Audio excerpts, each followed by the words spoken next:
본 방송에서 제공하는 투자 정보는 투자 판단에 대한 조언입니다. 방송에서 제공하는 주식의 가치, 가격 상승 및 하락에 대해서는 방송사에서 보장하지 않습니다.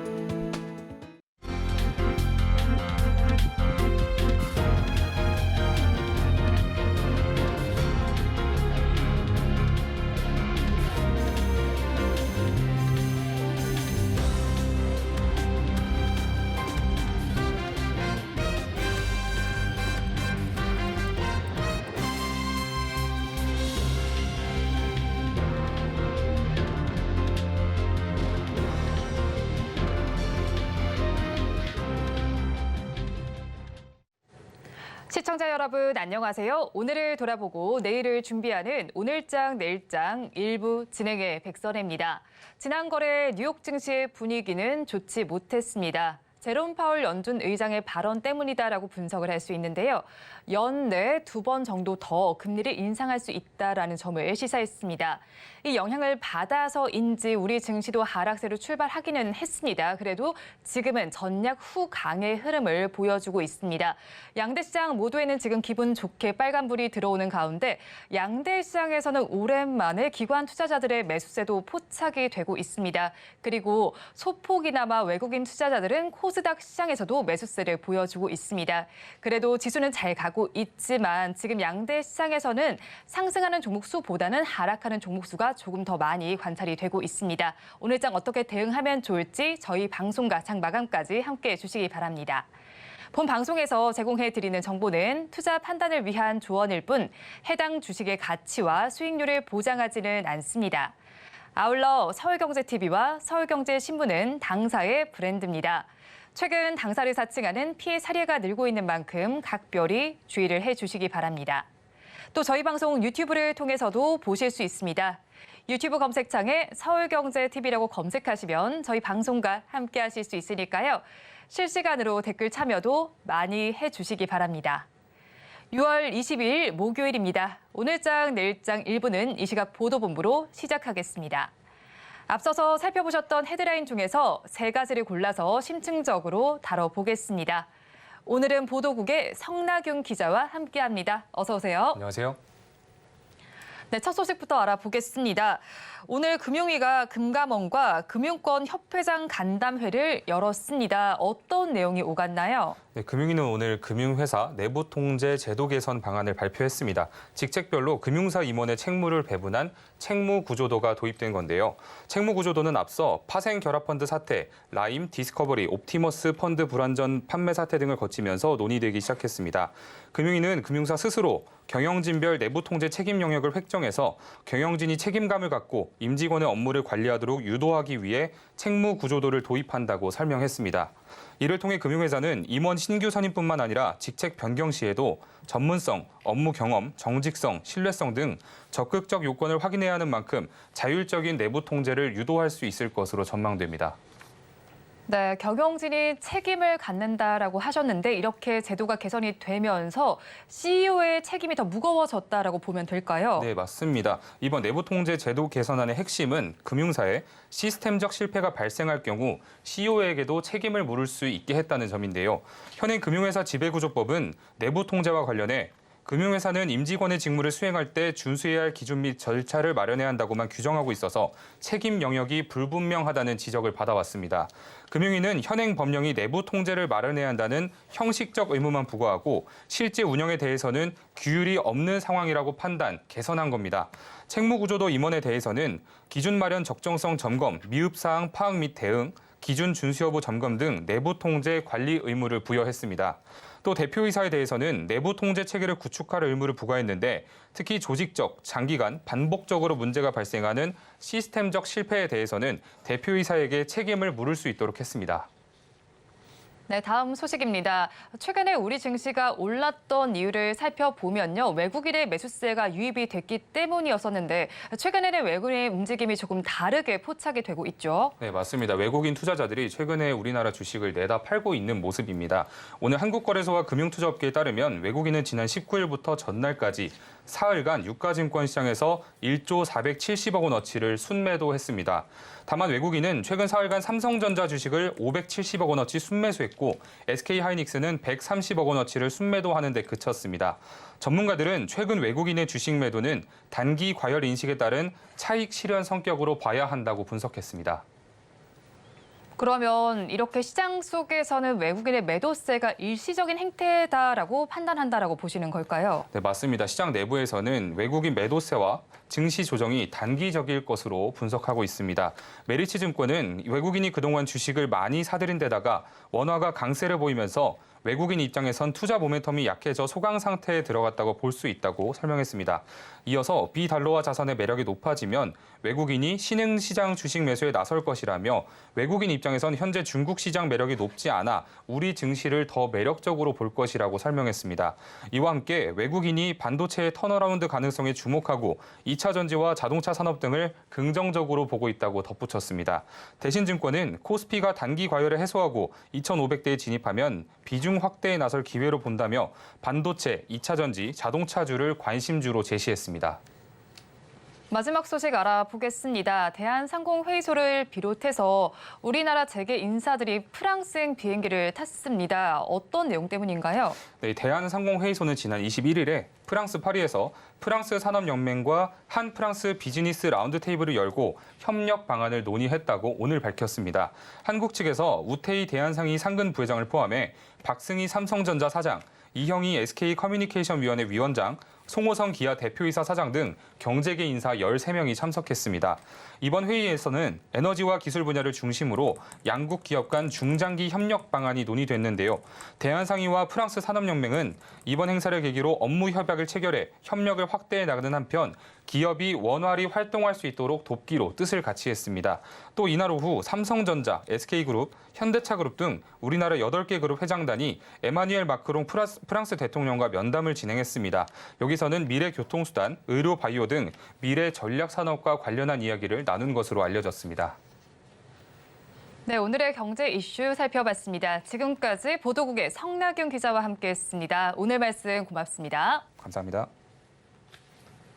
이어서 오후장의 주요 공시를 짚어보는 시간입니다. 스피드 뉴스엔 공시 김혜연 캐스터가 준비하고 있습니다. 스피드 뉴스엔 공시 김혜연입니다. 연준 의장의 발언으로 인해서 전일 미증시는 하락세를 보였습니다. 이 인플레이션이 지난해 중반 이후로 누그러들곤 있지만 여전히 압력이 높고 목표치인 2%에 도달하기까지는 여전히 갈 길이 멀다라고 이야기를 하게 되면서 7월 금리 인상 재개 가능성이 또 한 번 커지게 됐습니다. 오늘 우리 시장도 이 같은 영향을 받으면서 장 초반 약세를 보이긴 했는데요. 시간이 갈수록 그래도 회복세를 보여주고 있습니다. 시장에서는 교육 관련한 종목들이 연일 좀 상승세를 보이고 있고 오늘은 또 이 철강주들의 강세도 눈에 띄고 있습니다. 그런 가운데 오늘 짚어볼 만한 주요 공시들은 또 어떤 내용이 있을지 살펴보도록 하겠습니다. 네, 첫 번째로 셀트리온 공시부터 살펴보도록 하겠습니다. 셀트리온이 올 들어 세 번째 이 주주가치 제고를 위해서 자사주 매입에 나서겠다라는 공시가 나왔습니다. 오늘 이사회를 열고 500억 원 규모의 자사주를 매입하기로 결정이 됐는데요. 취득은 23일부터 9월 22일까지 장내 매수를 통해서 이루어진다라고 합니다. 셀트리온은 올 2월과 3월에도 자사주 매입을 결정한 바가 있었죠. 이번 자사주 매입까지 진행이 된다면 올해만 약 1,500억 원의 자사주를 취득하게 됩니다. 네, 이어서 농심도 살펴보도록 하겠습니다. 농심, 오뚜기, 삼양식품 등 이 라면이 주력인 기업들이 생산비 증가로 인한 부담을 호소하면서 지난해 제품 가격을 10%가량 올렸었죠. 다만 전자공시 시스템에 따르면 2년 전과 비교를 해봤을 때 원가 부담이 오히려 줄어든 것으로 파악이 되고 있습니다. 대표로 라면 업계 1위 기업인 농심 같은 경우에는 올 1분기 매출 원가율은 69.3%로 지난 2021년 1분기 69.75% 대비해서 0.45%포인트 하락세를 보이게 됐습니다. 오뚜기나 삼양식품 역시나 매출 원가율이 모두 하락세를 보였는데요.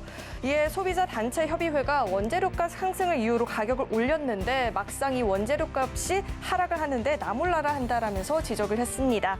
이에 아직 식품 기업들은 다각도로 검토 중이다라는 유보적인 태도를 보이고 있습니다. 네, 계속해서 우원개발의 공시도 살펴보도록 하겠습니다. 우원개발이 SK 에코플랜트와 272억 5천만 원 규모의 양촌 용정지구 일반 산업단지 부지 조성 공사 공급을 계약 체결했다라는 공시가 나왔습니다. 계약 규모는 지난해 매출액 대비 13.88% 규모에 해당하고요. 계약 기간은 오늘부터 2026년 9월 7일까지라고 합니다. 네, 이어서 코니 오토메이션 살펴보도록 하겠습니다. 네, 자동화 설비 공급 계약과 관련한 공시가 나왔습니다. 코니 오토메이션은 2024년 8월 30일까지 이어지는 자동화 설비 공급 계약을 체결했다라고 오늘 공시를 했는데요. 다만 계약 상대방의 영업 비밀 보호 요청에 따라서 계약 내용과 금액, 계약 상대방 관련한 사항은 계약 종료일까지 공시를 요구했습니다. 네, 이렇게 오늘장 주요 공시들 살펴봤고요. 지금까지 스피드 뉴스앤 공시 김혜연이었습니다.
시시각각 변하는 시장의 이슈와 주가의 변동성에 투자 전략을 업데이트해보는 시간입니다.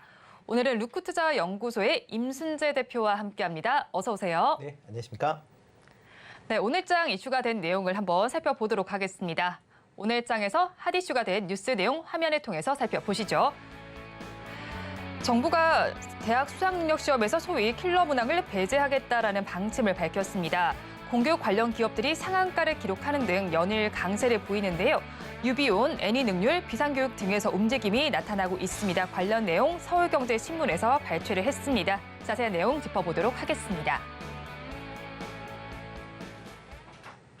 네, 정부가 수학능력 시험에서 소위 말하는 킬러 문항을 배제하겠다라고 밝히면서 관련주들 움직임이 나타나고 있습니다. 최근에 주가 동향과 함께 좀 짚어주세요. 네, 교육 관련주들이 최근에 좀 옆으로 횡보를 오랫동안 했죠. 네. 그리고 이제 이런 이슈가 있을 때마다 한 번씩 이제 좀 올라왔다라고 보시면 될 것 같고요. 이번에는 이제 윤석열 대통령이 수능에서 이제 킬러 문항을 이제 배제하라라는 이제 지침이 내려지면서 교육 관련주들이 좀 강한 그런 상승세를 좀 보이고 있습니다. 기존에 수능 자체가 여러 가지 얘기는 있지만 일단 킬러 문항이 배제가 된 사교육비가 최근에 이제 증가를 하면서 학부모에 대한 이제 정기적인 부담도 있고요. 그다음에 이게 저출산의 이제 주요 원인이다라는 그런 이제 얘기가 나오면서 이런 이제 사교육비를 낮추기 위한 그런 이제 내용 중에 하나가 이런 킬러 문항의 배제가 아닌가라는 생각이 들고 있고요.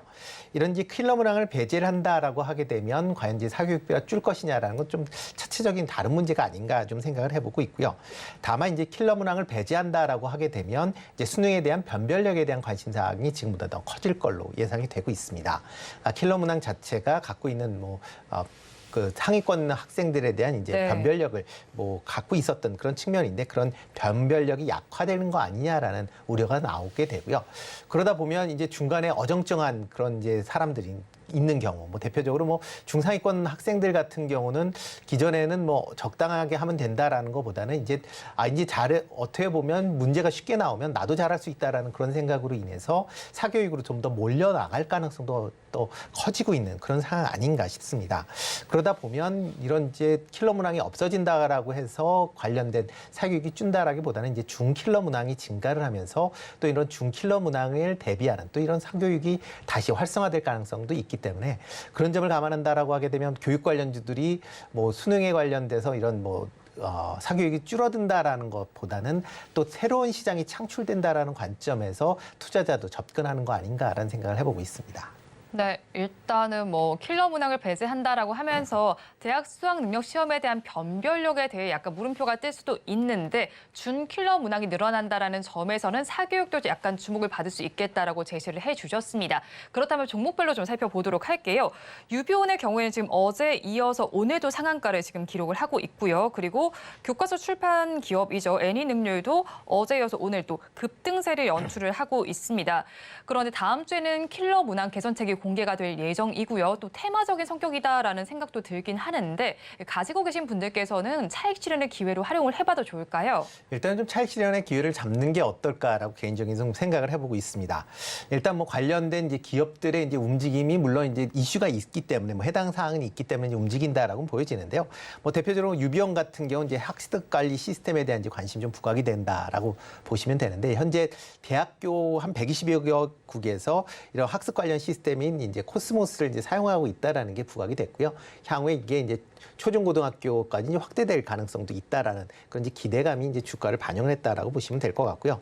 뭐 애니능률 같은 경우는 이제 그러니까 초등학교, 중고등학교 이제 교과서를 제작을 하고 있는 그런 회사입니다. 그러다 보면 뭐 얘기 나왔듯이 교과서 중심의 이제 공교육 중심의 이제 문제를 내겠다라고 하게 되면 이런 이제 교과서 관련된 그런 기업들 입장에서 보면 지금보다 매출이 좀 증가할 가능성도 있다라는 것과 네. 시장에서 좀 반영이 되고 있다라고 보여지고요. 다만 지금 이 해당 관련된 종목들 중에서 뭐 많은 종목들이 윗꼬리가 길게 달면서 오늘 조금 상승폭을 좀 줄여가고 있는 그런 네. 모습을 좀 보이고 있습니다.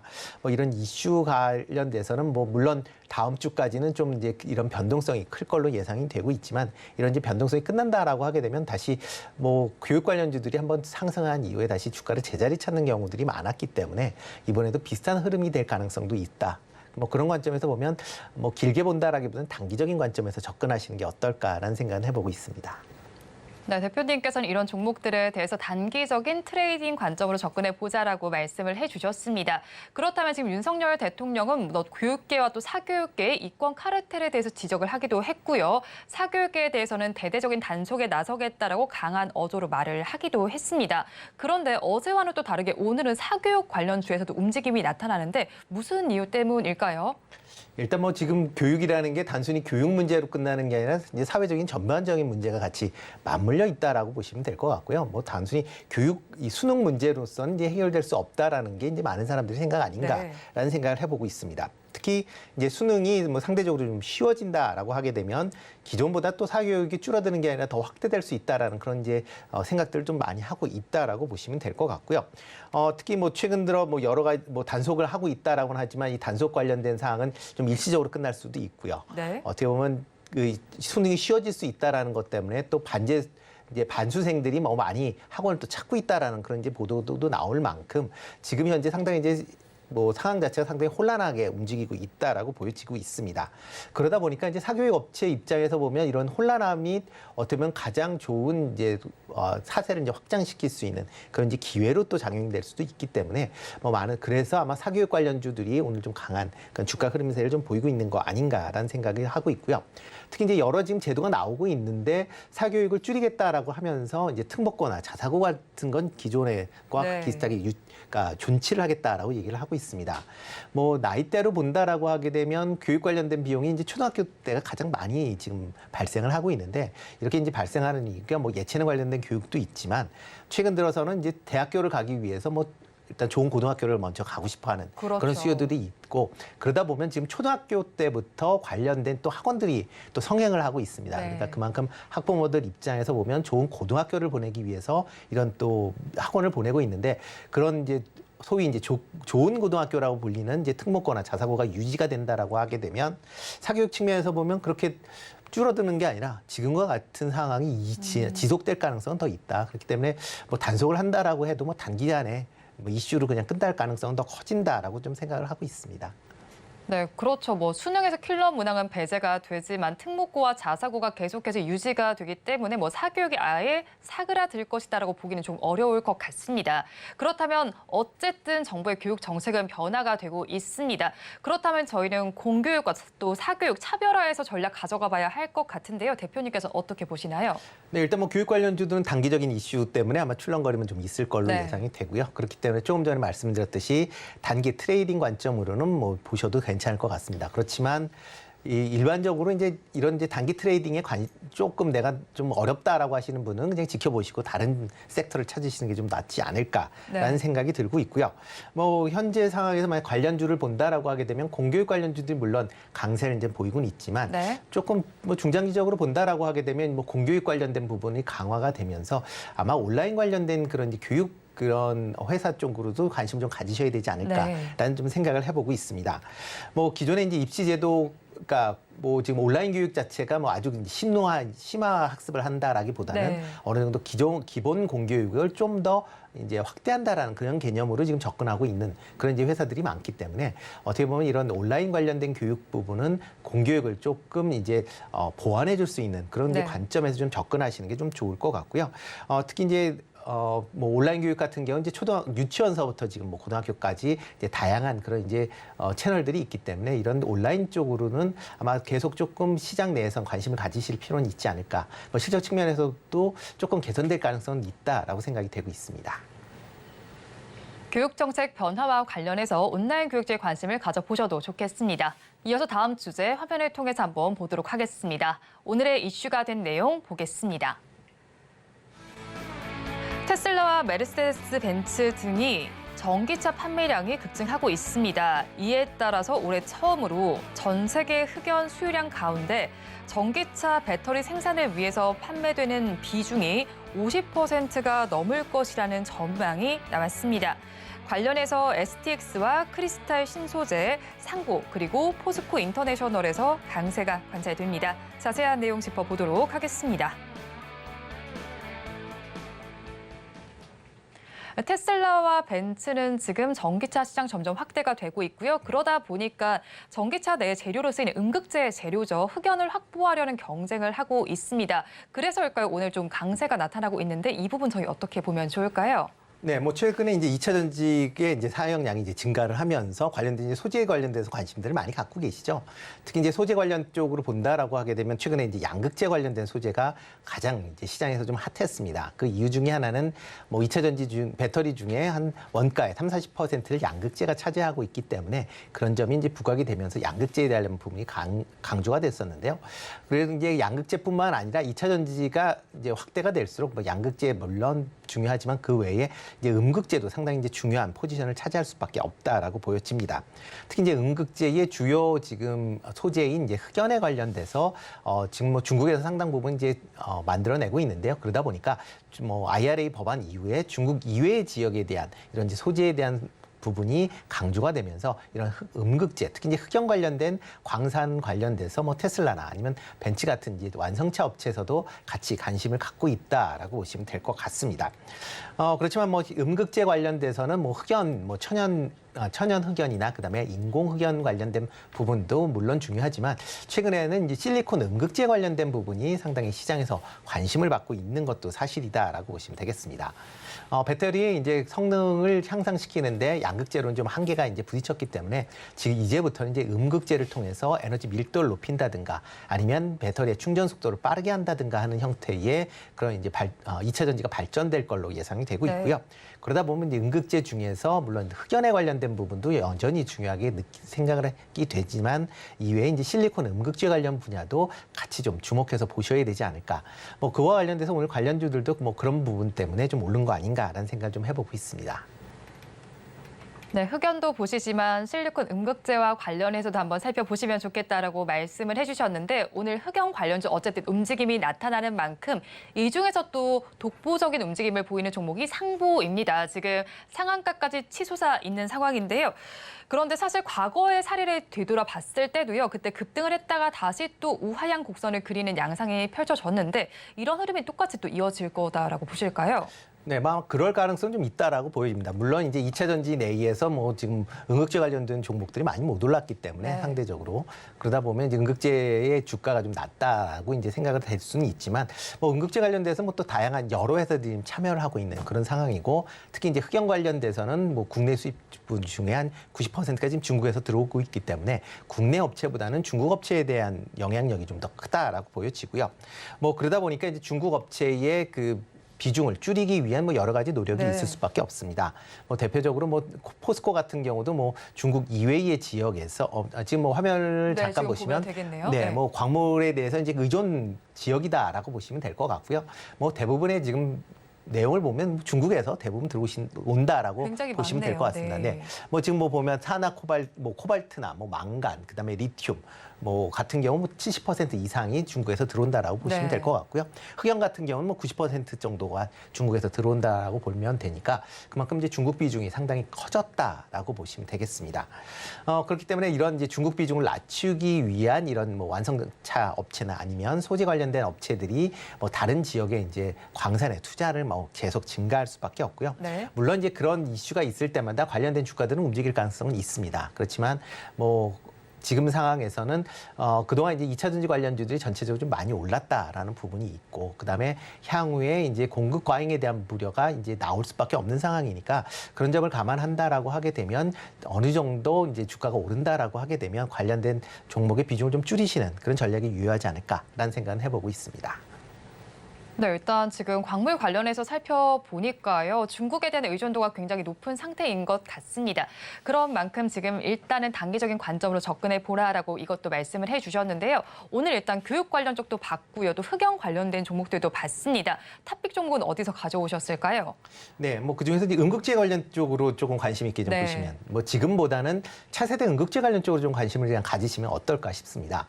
뭐 기존에 이제 실리콘 응급제를 통해서 조금 확대를 하겠다. 그러니까 배터리 용량을 이제 확대하겠다라고 얘기하는데 지금 차세대로 넘어간다라고 하게 되면 뭐 전고체로 간다라고 해도 그렇고 이제 니켈 그러니까 리튬 메탈 음극제에 대한 부분이 네. 아마 향후에 시장에서 주목을 받을 가능성은 있다라고 보여집니다.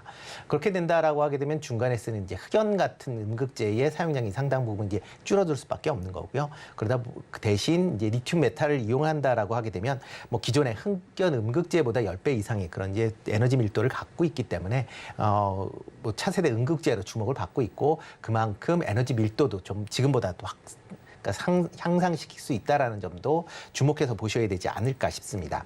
뭐 이와 관련돼서 관심 있게 보는 건 이제 SKC 조금 네. 관심 있게 보시면 어떨까라는 생각이 들고 있는데요. 물론 이제 대부분 아시는 게 이제 SKC 하면 이제 동박 관련된 네, 그런 동박이 이제 가장 먼저 네, 떠올라요. 그런 관련된 네. 기업을 이제 많이 이제 인식을 하고 계시는데요. 뭐 동박뿐만 아니라 요즘에 이제 이런 이제 차세대 응급제에 관련된 투자도 증가를 하고 있습니다. 최근에는 포스코 그룹과 차세대 리튬 메탈 응급제를 같이 이제 개발하는 MOU를 체결을 했고요. 이런 이제 MOU를 체결을 통해서 향후에 이런 리튬 메탈 응급제를 이제 개발해서 양산을 한다라고 하게 되면 지금과는 다른 또 이제 새로운 또 이제 2차 전지의 이제 세대 교체가 일어날 수밖에 네. 없는 그런 상황이다라고 보시면 될 것 같습니다. 뭐 이뿐만 아니라 뭐 SKC가 원래 갖고 있는 게 이제 화학 관련된 분야인데 아마 하반기 이후에 화학 부분이 이제 턴어라운드가 될 걸로 기대를 하고 있습니다. 그렇다 보면 뭐 기존의 화학 분야, 그다음에 동박 관련된 분야도 하반기 이후에 좋아질 걸로 예상이 되고 있고요. 뭐 향후에 이런 미래 성장성까지 같이 감안을 한다라고 하게 되면 뭐 현재 주가 수준에서는 뭐 그렇게 부담스럽지 않은 그런 수준 아닌가라는 생각을 해보고 있습니다. 네, 일단 탑픽 종목으로는 SKC를 짚어주셨습니다. 지금까지 루크투자연구소의 임순재 대표와 함께했습니다. 오늘 말씀도 고맙습니다. 네, 고맙습니다.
마켓리더의 시선으로 글로벌 경제와 산업 트렌드를 체크하고 이걸 수익으로 연결해보는 시간, 고수의 선택 시간입니다. 오늘은 윤석천 경제평론가와 함께합니다. 어서 오세요. 네, 안녕하십니까. 네, 평론가님과 이야기 나눠볼 주제 화면을 통해서 먼저 살펴보겠습니다. 오늘의 주제입니다. 간밤에 제롬 파월 연준 의장이 미 하원과 금융서비스위원회에 출석을 해서 발언을 했습니다. 이 발언 때문에 미국 증시 끌어내려졌고요. 긴축은 또 쉼표를 보이는 가운데 우리 무역 전망 어떻게 나타날지도 한번 살펴봐야겠습니다. 일단은 먼저 파월 의장의 이야기를 먼저 하겠습니다. 지방은행 사태가 본격화하기 직전인 3월 초 이후로 처음으로 지금 발언을 했죠. 의회에 출석해서 발언했는데 네. 인플레 압력이 여전히 높다라고 하면서 아직까지 할 일이 많이 남았다라고 했고요. 네. 경제가 지금대로 오면 두 번 인상이 꽤 정확한 추측일 것이다라고 했습니다. 이렇게 되면서 경제가 좀 오늘 충격을 받았죠. 글쎄요, 그거는 보는 네. 시각에 따라서 약간 좀 좀 차이가 다를까요? 있을 거예요. 네. 있을 것 같아요. 사실 파월 의장이 하원 청문회에 출석을 해서 한 주제는 통상 한 3가지로 얘기할 수가 있습니다. 첫 번째는 이제 우리가 가장 관심을 많이 갖고 있는 통화 정책에 관련된 거. 두 번째는 이제 은행 규제에 관련된 거. 네. 세 번째는 이제 연준이 부풀 대로 부푼 대차 대조표를 어떻게 축소할 것이냐 안 하는 거에 네. 대한 어떤 대답. 이렇게 총 3가지 주제에 대해서 얘기를 했는데요. 일단 통화 정책에 관련돼서는 사실 6월 FOMC 그 성명서와 그렇게 네. 거의 달라진 점이 별로 없어요. 사실 그렇죠. 네, 이제 그 제롬 파월 연준 의장이 어제 이제 그 청문회에서 가장 많이 사용한 단어가 바로 인플레이션이라는 단어입니다. 그만큼 뭐 인플레이션 압력은 여전히 높다. 네. 이건 어떻게 보면 매파적인 기조라고 얘기할 수가 있겠죠. 그리고 또 2%에 도달하기 위해서는 할 일이 많이 남았다. 네. 이런 얘기를 했지만 또 반대적으로 비둘기파적인 얘기들을 많이 했습니다. 인플레 압력은 여전히 높지만 우리는 많은 진전이 있었다. 네. 이렇게 얘기를 했고요. 올해 말까지 기준금리를 더 올리는 것이 적절하다고 생각했다. 역시 뭐 6월 FOMC 회의에서 점도표 상에 2번 더 올리는 걸로 일단은 뭐 점도표 상에 있었죠. 나타나 네. 있죠. 그렇지만은 또 한편으로 이런 얘기를 했어요. 2번 올리는 것이 타당하지만 네. 그 속도를 갖다가 완연하게 조절할 필요가 있다라는 식으로 얘기를 했습니다. 네. 이것도 역시 뭐 그 FOMC 회의야 6월 FOMC에 끝나고 난 성명서와 크게 다를 바는 없죠. 그렇다면 주가는 도대체 왜 떨어졌을까? 저는 뭐 분석을 약간 좀 다르게 합니다만 이 현재 이제 미중 간에 약간 화해 모드가 이렇게 좀 타올랐잖아요. 타올랐는데 지금 바이든 대통령이 그렇죠. 또 발언을 해버렸잖아요. 바이든 네. 대통령이 느닷없이 시진핑 그 주석을 갖다가 상대로 하고서 독재자라는 표현을 썼거든요. 네. 뭐 직접적인 사실 표현은 아닙니다. 뭐 이게 뭐 또 실수다 이런 말도 있고요. 예, 뭐 실수까지는 아닌데 네. 사실 미국 이제 상공에 그 중국 풍선들이 날아다니면서 한 걸 갖다가 네. 미 공군이 그걸 갖다가 폭격을 해서 부숴버렸잖아요. 네. 터트려버렸잖아요. 근데 그걸 갖다 시진핑 주석이 몰랐다고 합니다. 그래서 이런 표현을 한 거예요. 독재자들은 사실은 네. 가끔 가다가 어떤 상황이 일어났는지 잘 모를 때가 많다. 그러니까 이걸 갖다가 일견 해석해 보면 뭐 거의 뭐 시진핑 주석을 갖다가 지칭했다라고 얘기할 수가 있는 거죠. 네. 다시 말해서 이제 미중 갈등이 다시 화해 무드로 조금 갈 듯하던 미중 어떤 갈등 국면이 다시 첨예화되는 거 아니냐라는 어떤 불안감들 이런 것들이 사실은 뭐 시장을 저는 개인적으로 끌어내렸다고 보고 있는 거고. 근데 어제 청문회 얘기로 다시 돌아가면 이제 두 번째 주제는 은행 규제에 관한 주제였어요. 그래 이제 그 사실은 민주당에서는 은행 규제를 갖다가 계속해서 하려고 하는 거고요. 그렇죠. 그러니까 공화당 쪽에서는 그게 이제 트럼프 대통령 때 사실은 은행 규제를 많이 풀었으니까 그걸 갖다 계속 유지하자는 쪽이죠. 그래서 파월, 당신 생각은 어떠냐라고 물었는데 파월은 양다리를 걸친 것 같아요. 일단 은행 규제는 동의한다. 네. 그렇지만 강한 은행 규제는 지역은행, 소규모 은행들에 대한 어떤 커다란 피해를 줄 수 있기 때문에 그 부분에 대해서는 좀 염려를 하면서 좀 조율을 하는 게 낫지 않느냐. 네. 뭐 이런 식으로 대답을 했고요. 역시 대차 대조표 축소 문제에 대해서도 사실은 이렇게 얘기해서 대차 대조표 축소는 계속될 거다. 다른 말로 해서 이제 양적 긴축은 계속 추진될 거다라고 이제 얘기를 했는데 블룸버그는 사실 이런 식으로 해석을 하더라고요. 그게 이제 적어도 올해 말까지는 양적 긴축이 계속해서 진행이 될 거다. 네. 뭐 이런 식으로 이제 일단은 해석을 하더라고요. 그러니까 어제 청문회 내용은 사실 뭐 통화 정책 측면에서는 이전에 그 6월 FOMC 그 성명서와 별다른 점은 없습니다. 예. 이제 다른 측면들에서 우리가 좀 주의 있게 봐야 될 것 같아요. 예. 네. 일단 어제의 청문회에 대해서 세 가지 측면에 대해서 분석을 해주셨어요. 통화 정책과 또 은행의 규제, 그리고 대차 대조표 축소 부분에 대해서 설명을 해주셨으니까 꼭 짚어보시기 바랍니다. 그렇다면 6월 이후에 FOMC 이후로 이제 연준의 금리 경로에 대한 의견이 조금 분분하잖아요. 사실 뭐 방금 전에 평론가님께서 말씀을 해주실 때도 느꼈지만 매둘기 파적이다라는 표현이 나오기도 했잖아요. 그렇죠. 예. 그렇다면 어제 청문회에서는 네. 앞으로 금리 방향에 대해서 좀 방향성이 잡혔다라고 보실까요? 방향성을 갖다가 계속 그 혼란스럽게 하는 게 네. 사실은 방향성을 갖다가 모호하게 하는 게 지금 연준은 어떻게 보면 의도하고 있는 거 그게 아니냐. 전략일까요? 그게 일종의 전략이라고 얘기할 수가 있겠죠. 사실 그 연준 입장에서는 매파적인 기조를 갖다가 포기할 수 없는 이유들이 몇 가지가 있습니다. 왜 그러냐면 첫 번째는 이제 CPI 같은 경우가 뭐 4%로 안정을 보였지만 그런 인플레이션 같은 경우 여전히 5.3%로 높은 편이죠. 네. 그러니까 물가 안정을 갖다가 목표로 하는 중앙은행 입장으로서는 매파적인 강한 기조를 갖다가 유지할 수밖에 없습니다. 인플레이션을 잡아야 된다라고 생각을 하기 때문에요. 또 한 가지 이유는 이제 그 아까도 말씀드렸듯이 그 시장이 굉장히 앞서 나갔다는 측면들 이런 것들이 있죠. 올해 들어서 가령 뭐 뉴욕 증시 같은 경우는 계속해서 뭐 쉼없이 달려왔다라고 얘기할 수가 있는 거니까요. 그러니까 이게 실물 경제보다 너무 앞서 나가는 그 어떻게 보게 되면 금융시장에 대한 어떤 제어가 필요할 거다. 필요하다는 인식들. 네. 이런 인식들이 이제 한편으로는 자리 잡고 있는 거죠. 그렇지만 또 이제 비둘기파적인 어떤 그 입장을 갖다가 견제할 수 있는 이유도 분명히 있습니다. 그렇죠. 왜 그러냐면은 그 누적된 금리 인상은 분명히 시차 효과를 갖고 이제 서서히 나타날 거란 얘기입니다. 이미 뭐 미국의 그 시장 금리 같은 경우에는 7% 평균 금리가 한 7% 이상을 다 넘어갔잖아요. 가령 뭐 중고차 그 대출 금리도 역시 7%를 넘어간 거고. 네. 신용이 거의 약한 사람들은 거의 20%를 줘야 됩니다. 또 마찬가지로 주택담보대출 새롭게 갱신하고 하는 사람들도 주택담보대출의 고정금리라든지 이런 것들 이제 현재 많이 올라간 상황이니까. 네. 그런 부분들이 이제 사실은 시차 효과를 갖고 올 하반기부터는 이제 서서히 미칠 텐데 그 영향을 한번 보자는 것들이 이제 굉장히 강해요. 네. 그렇지만은 제가 너는 그러면은 묻겠죠. 어디에 방점을 두는 거냐? 네. 그렇다고 한다면 저는 역시 그 연준의 그 스탠스는 올 하반기 스탠스는 비둘기파적인 어떤 모습으로 갈 수밖에 없을 거다. 그걸 이제 그 적나라하게 보여준 게 어제 이제 그 파월 의장의 연설도 있었지만 토마스 마킨의 리치몬드 그 연준은행 그 총재의 어떤 발언들도 있었습니다. 이 얘기는 뭐냐면은 이제는 누적된 금리 인상의 시차 효과를 바라봐야 될 시점이다. 네. 이런 식으로 표현을 했고요. 그보다 더 비둘기파죠. 애틀란타 연준은행 총재 레피얼 보스틱 같은 경우에는 남는 기간 동안에 금리 동결을 선호한다라는 표현을 했습니다. 또 그 6월 FOMC 성명서를 유심히 보면은 그 7월 달에 금리 인상의 경로를 갖다가 정확하게 말하지는 않았죠. 네. 그렇지만 한 가지 힌트를 준 거 있습니다. 미팅 바이 미팅. 그 상황에 따라서 결정을 하겠다. 또 플레이 바이 이어. 역시 상황에 따라서 결정하겠다. 그 상황이라는 건 뭐냐면은 7월 FOMC 이전에 이제 고용 지표라든지 물가 지표라든지 이런 것들이 계속해서 발표가 될 거 아니겠습니까? 현재 상황으로 놓고 보면 물가 지표, CPI 같은 경우는 상당히 낮아질 가능성이 많죠. PPI가 급락을 했으니까요.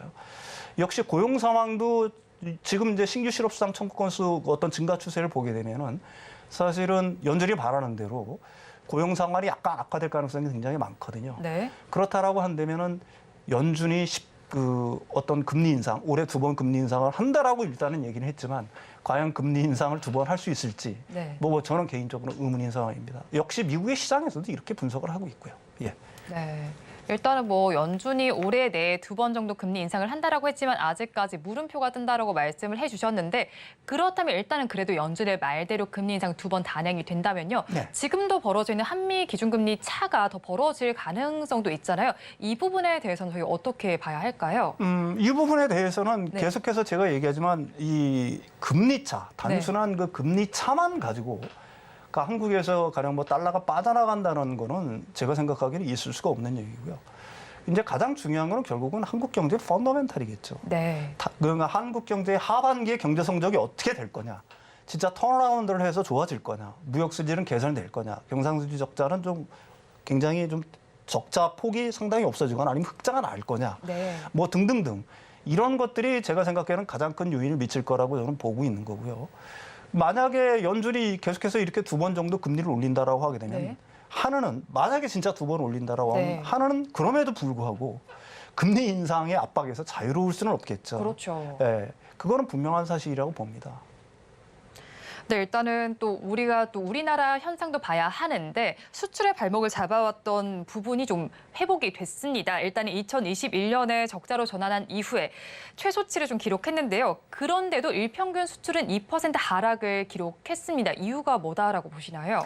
일단 뭐 이유를 설명하기 전에 우리나라 무역 적자는 15개월 연속 네. 지속이 됐고요. 이게 1997년 IMF 유한 이후에 가장 장기간의 적자 행진을 네. 이어갔습니다. 수출 감소도 8개월 연속 계속해서 진행이 네. 됐어요. 근데 다행히 6월 수출 같은 경우에 약간 청신호가 일단 켜졌다라고 볼 수 있습니다. 1일에서 20일까지 통계가 나왔죠. 네. 그러니까 전년 동기 대비해서 그러니까 작년도에 6월 1일에서 20일까지 네, 이렇게 했죠. 지금 집계가 됐죠. 그게 한 5.3%가 증가를 했습니다. 네. 근데 왜 일평균 수출액은 2.0% 하락했다라고 그러지? 이렇게 의문을 갖는 분들이 굉장히 그렇죠. 네. 이 조업수가 올해 6월이 더 많았던 거죠. 아, 조업일수가 네. 많았던 네. 겁니다. 그러니까 일평균 수출 그 감소로 따지면 한 마이너스 2% 정도 감소를 했어요. 근데 그래도 이게 좀 긍정적인 이유는 뭐냐면은 우리가 작년 그 9월, 10월 경우에는 거의 9% 감소했거든요, 일평균. 그러니까 그 감소폭이 굉장히 많이 적어졌다. 네. 그다음에 누적으로 보게 되면 그 무역 적자 폭이 상당히 많이 그 감소를 하고 있다. 이게 이제 6월에 그 무역 적자 어떤 그 장기간의 어떤 추세가 그 바뀌는 어떤 청신호가 아니냐 이런 해석을 얼마든지 할 수가 있는 거고요. 이 뭐 주요국 수출 증감을 얘기하기 전에 네. 사실은 이제 그 무역협회에서 그 발표를 하는 수출기업 경기 전망 지수라는 게 있습니다. 네. 그 EBSI라고 그래서 이게 이제 수출 기업에 대해서는 일단 몇 가지 질문들을 하죠. 향후 이제 그 수출 경기가 어떨 것 같으냐라는 이런 어떤 질문들을 하는데 그게 거의 6분기 만에 100을 돌파했어요. 100이 네. 기준이거든요. 100보다 좋으면 경기가 앞으로 훨씬 좋아질 거라는 이렇게 얘기고 나오는 그렇죠. 거죠. 지금 네, 이게 말씀 주신 게. 6분기 만에 네. 6분기 만에 이게 낙관으로 돌아선 그러네요. 겁니다. 이게 네. 108.7입니다. 이게 뭐 누구한테 물어보는 것보다 사실 수출 네. 경기가 어떨 거냐는 거 수출 기업한테 물어보는 게 제일 좋잖아요. 제일 빠르죠. 그게. 그렇죠. 네. 뭐 수주를 갖다가 뭐 받을 가능성이 높아진다거나 아니면 수출 단가가 좀 올라갈 수 있는 개연성들 아니면 오퍼가 굉장히 늘어난다는 것을 갖다가 어떻게 보면 즉각적으로 알 수 있는 거니까 이 수출 기업의 경기 전망 지수가 108.7로 네. 높아졌다는 게 사실은 우리나라 제가 지난 시간에도 얘기했지만 6월 정도부터는 최악의 어떤 터널을 갖다 통과할 수 있을 거다. 네. 그런 것들에 대한 하나의 청신호가 켜지고 있다. 이렇게 해석을 해도 좋을 것 같아요. 네. 네, 일단 6월에 1일부터 20일까지 무역 수지가 집계가 됐는데 적자가 그래도 많이 줄어든 것으로 보이고요. 앞서서 보셨던 지수 같은 경우에는 드디어 108 정도로 나타난 만큼 이 점도 좀 긍정적으로 분석을 해보시면 좋겠다라고 말씀을 해주셨는데요. 그렇다면 수출의 품목별로도 좀 살펴보면 좋겠습니다. 지금 살펴보니까 선박에 지금 수출이 굉장히 많이 높게 나타났고 자동차 쪽도 괜찮은 것 같습니다. 네네. 그렇다면 하반기에도 이런 부분들이 우리 수출을 좀 끌어줄 거다라고 보실까요? 일단은 그 무역협회가 조사한 거 다시 한번 인용할 필요가 있어요. 네. 이제 아주 태청한 분야는 사실 없습니다. 그런대로 맑은 분야가 세 가지를 꼽았어요. 네. 그 중에 하나가 이제 조선, 선박이죠. 네. 그 다음에 반도체를 꼽았습니다. 그 다음에 화학공업 제품. 네. 이게 이제 그나마 맑음. 그 다음에 이제 단계를 내려가면은 그 의료 정밀 기기 분야. 네. 이 부분이 하나가 꼽혀 있고요. 그 다음에 기계 분야. 네. 그 다음에 자동차와 자동차 부품 분야가 꼽혀 있거든요. 네. 따라서 지금 보시게 되면은 이제 그 수출 전망을 놓고 본다라고 네. 하게 되면 여기에는 뭐 이제 바이오 헬스도 있고 뭐 자동차 부품들도 있지만은 네. 제일 먼저 꼽은 거는 그 무역협회에서 수출 전망이 앞으로 좋아질 거라고 꼽은 거는 아까도 말씀드렸지만 화학공업 제품, 네. 그다음에 반도체, 조선을 들 수가 있죠. 네. 이쪽 세 부분이 그 무역협회가 추산하기에는 하반기에 그래도 3분기 이후에 가장 그래도 맑음의 어떤 징후를 보일 거다라고 분석을 했습니다. 뭐 저도 개인적으로는 그 부분에 대해서는 동의를 하고 있는 거고요. 사실 조선 같은 경우에는 전반기에 지금 수출이 뭐 150 늘었다라고 하지만 150% 네. 늘었다라고 하지만 그건 생각보다 덜 는 거예요. 수주액에 비해서. 왜 덜 늘었느냐? 인력난, 사람을 구하지 못했어요. 네. 근데 그 부분이 제가 알고 있기로는 어느 정도 채워진지 알고 있습니다. 그래서 3분기 이후에는 훨씬 더 이제 가속될 수가 있겠죠. 가령 뭐 이 건조라든지 뭐 선박 건조라든지 이런 네. 것들이 훨씬 더 가속화될 수가 있는 거니까 3분기 이후에는 더 좋아지지 않을까라는 생각을 합니다. 그리고 요즘에 예. 신조선가 지수도 높아지고 있는데 이런 부분도 조선 업황에 긍정적인 모멘텀으로 작용할 수 있을까요? 일단은 모멘텀으로 작용하는 건 분명하죠. 일단 클락슨 지수라고 하죠. 그게 네. 이제 170포인트를 넘었는데 이게 어느 정도 수준이냐고 이제 역대 최고라고만 자꾸 신문에서는 네, 그렇죠. 얘기를 하는데 예. 근데 이게 2009년 수준이에요. 근데 생각을 해보죠. 네. 2009년부터 지금까지 몇 년이 지났습니까? 근데 이게 꽤 클락슨 지수가 많은 시간이 170에 흘렀죠. 네. 머물고 있다는 얘기는 네. 그만큼 신조성가 그 수주되는 금액이 많이 고가 수주가 지금 늘었다라고 하지만은 네. 실제로 과거에 비해서 인플레이션이라든지 이런 걸 감안할 때 과연 비싸게 수주를 하고 있는 거냐? 네. 뭐 이런 의문이 들 수밖에 없죠. 그래서 분명히 얘기하지만 조선업종 같은 경우에는 하반기에 분명히 실적이 좋아질 겁니다. 그런데 우리가 이걸 생각을 해볼 필요가 있어요. 우리가 투자의 관점에서 접근을 할 때는 네. 우리가 수주를 갖다 기준으로 할 거냐, 이익을 기준으로 할 거냐. 그것도 잡아봐야죠. 네, 그렇죠. 그래서 수주는 굉장히 넘쳐요. 네. 조선 같은 경우도. 근데 이익률을 보게 되면은 지금 3대 조선사 중에 2개의 조선사는 적자에서 흑자로 돌아섰죠. 근데 영업이익률이 1%에서 2% 수준입니다. 네. 근데 이 부분이 과연 그 조선업의 특성상 얼마까지 높아질 수 있느냐 이거죠.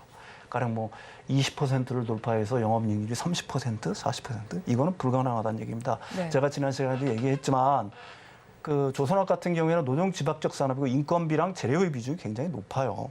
그러니까 이 부분은 그 건조 완성이 되는 시기까지 굉장히 변동성이 심하다는 얘기입니다. 그렇죠. 따라서 영업이익률을 갖다가 획기적으로 제고할 수 있는 방안들이 사실 조선업에는 그렇게 많지가 않다. 그러니까 업황이 좋아지는 건 분명해요. 네. 그렇지만 이게 일종의 이제 모멘텀을 받아서 어느 정도 상승할 수 있는 여력은 있고 그 상태를 유지할 수 있는 개연성은 있지만 네. 이게 어떤 주도적으로 갈 수 있느냐 하는 거는 뭐 저는 개인적으로 지난 시간에도 얘기했지만 의문입니다. 예. 네, 그렇죠. 조선주의 경우엔 수주는 늘어난다는 소식이 계속 들려오고는 있지만 이게 영업이익률이 어떻게 연결될지는 아직까지 약간 미지수로 분석이 되고 있습니다. 그렇다면 또 반도체 섹터도 좀 봐야 할 것 같습니다. 일단 네. 반도체 수출액도 크게 낙폭을 줄이고는 있는데 사실 반도체 같은 경우에는 대내외적인 변수를 또 무시할 수가 없잖아요. 네. 그렇다면 글로벌 경기 둔화 속에서도 이제 반도체 섹터에 저희가 어떻게 접근을 해야 할까요? 일단 반도체 수출은 지금 6월 달 같은 경우 23.5%가 줄었어요. 이거 네. 엄청난 수치라고 하지만 지금 최근 몇 개월 동안을 놓고 보면 가장 둔화폭이 적은 겁니다. 네. 이거는 뭐 여러 가지 이유들이 있겠죠. 그러니까 칩메이커의 재고 감소, 이 감산을 통해서 재고 감소를 네. 했잖아요. 그다음에 칩 수요 기업들의 어떤 재고 감소들, 뭐 이런 것들이 이제 영향이 이제 서서히 빛을 발한다라고 일단 얘기할 수는 있을 것 같아요. 그러니까 하반기에는 약간 턴어라운드 할 수 있다는 기대감이 분명히 있는 거고요. 지난 시간에도 얘기했지만 반도체라는 거는 두 가지 성격을 고스란히 갖고 있습니다. 완전한 구조적 성장주죠. 반도체가 필요하지 않은 부분은 분명히 없습니다. 그렇지만 동시에 그만한 어떤 경기 민감도도 사실은 없어요. 네. 완전히 사이클을 탄다는 얘기입니다. 그런데 반도체 어떤 그 투자의 개념으로서 반도체 주가라는 거는 사실은 업황이 제일 안 좋을 때가 사실은 바닥에서 그때부터 턴어라운드 하는 때예요. 네. 그다음에 업황이 가장 좋을 때가 고점을 찍으면서 사실 하락할 때라고 봐야 되는 겁니다. 그러면 이제 말씀드렸듯이 반도체 업황은 이미 바닥을 찍었고 네. 반도체 섹터는 올라가기 시작을 했습니다. 그럼 앞으로 어떻게 될 거냐가 가장 중요하겠죠. 시장은 생각보다 굉장히 똑똑합니다. 일단 반도체가 앞으로 좋아질 거라는 기대로 막 달려왔어요. 그렇죠. 달려오지만 뒤를 돌아봅니다. 이제는 멈춰서서 한 번쯤 뒤를 돌아다가 있죠. 이거 진짜 실적 개선이 이루어지는 거 맞아? 그런 징후는 분명히 보여. 네. 이걸 확인한 다음에 다시 달려가게 돼 있는 거거든요. 그러니까 이렇게 생각을 하셔야죠. 반도체 같은 경우에는 반도체 섹터 부분 같은 경우에는 분명히 오르긴 오르지만은 네. 지금 이제 외국인 투자가들이라든지 큰 손들 같은 경우는 살 만큼 샀단 말입니다. 자신의 포트에 이제 반도체를 갖다가 어느 정도 채웠어요. 그렇다고 하면 지금 이제 이 사람들은 뒤를 돌아본다는 얘기죠. 실적은 정말 개선될까? 메모리 반도체 가격은 오를까? 아니면 수요는 조금씩 살아나기 시작하는 게 맞을까? 내 예측이 맞을까를 지금 돌아보는 시점이거든요. 일종의 이제 기간 조정을 거치는 거죠. 네. 그다음에 이 기간 조정을 거친 다음에 진짜로 그런 개선 조짐이 보인다고 그러면 그때부터 본격적으로 다시 반도체 섹터는 다시 달려나갈 어떤 준비를 할 거다. 뭐 저는 네. 개인적으로 그렇게 생각을 합니다. 네, 일단은 반도체는 업황 개선 기대감 때문에 그가 많이 올라왔는데 지금은 잠깐 돌아보는 자리가 될 수도 있겠다라고 분석을 해주셨습니다. 지금까지 윤석천 경제평론가와 오늘 이 시간 함께했습니다. 오늘 말씀도 고맙습니다.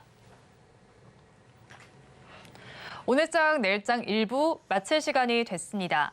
본 방송에서 제공해드리는 정보는 투자 판단을 위한 조언일 뿐 해당 주식의 가치와 수익률을 보장하지는 않습니다. 아울러 서울경제TV와 서울경제신문은 당사의 브랜드입니다. 최근 당사를 사칭하는 피해 사례가 늘고 있는 만큼 각별히 주의해 주시기 바랍니다. 오늘장 내일장 일부 준비한 순서는 여기까지입니다. 저희는 잠시 후 2부로 돌아오겠습니다.